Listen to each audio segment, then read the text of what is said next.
बिस्मिल्लाहिर्रहमानिर्रहीम। अस्सलाम वालेकुम दोस्तों, उम्मीद करता हूँ आप लोग खैरियत से होंगे। और जैसे कि लास्ट टाइम मैंने आपको अपडेट किया था, मैट्रिक सेकंड एनुअल एग्जामिनेशन 2022 का रिज़ल्ट आउट हुआ था।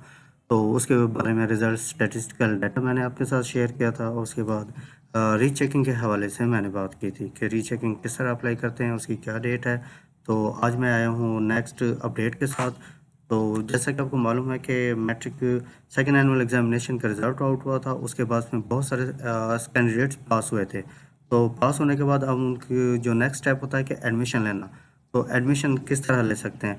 तो ऐसे स्टूडेंट जो पास हुए तो वो आप अपना रेगुलर एडमिशन किसी भी कॉलेज में ले सकते हैं।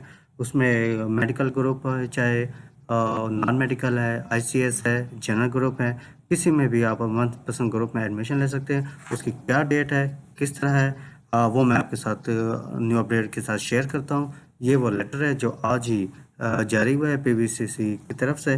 तो इस लेटर में ये देख लीजिएगा कि 19 तारीख, आज 19 तारीख ही है। तो फर्स्ट आपने एडमिशन लेना है किसी भी कॉलेज में। एडमिशन लेने के बाद जो डेट है वो 19/12/2022 से 2 जनवरी 2023 तक आप बोर्ड में अपनी रजिस्ट्रेशन, एनरोलमेंट रिटर्न सबमिट करा सकते हैं।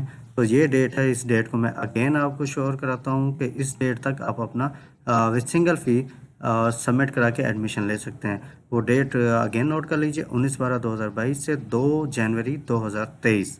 उसके बाद फिर आपके साथ लेट फ़ी है। लेट फ़ी के साथ 3 जनवरी 2023 से 12 जनवरी 2023 तक आप अपने कॉलेज में एडमिशन के बाद एनरोलमेंट बोर्ड को सबमिट कराने की ये डेट है। तो नाज़रीन ने इसको नोट कीजिए। और सबसे पहले मैं आपको ये न्यूज़ ब्रेक कर रहा हूँ, तो इसको नोट कीजिए और जहाँ हो सके दूसरे भी स्टूडेंट्स के साथ शेयर कीजिए। तो देखते रहिए मेरा चैनल, और इंशाल्लाह नेक्स्ट अपडेट के साथ आपके पास हाजिर होंगे। तो तब तक के लिए अल्लाह हाफ़िज़।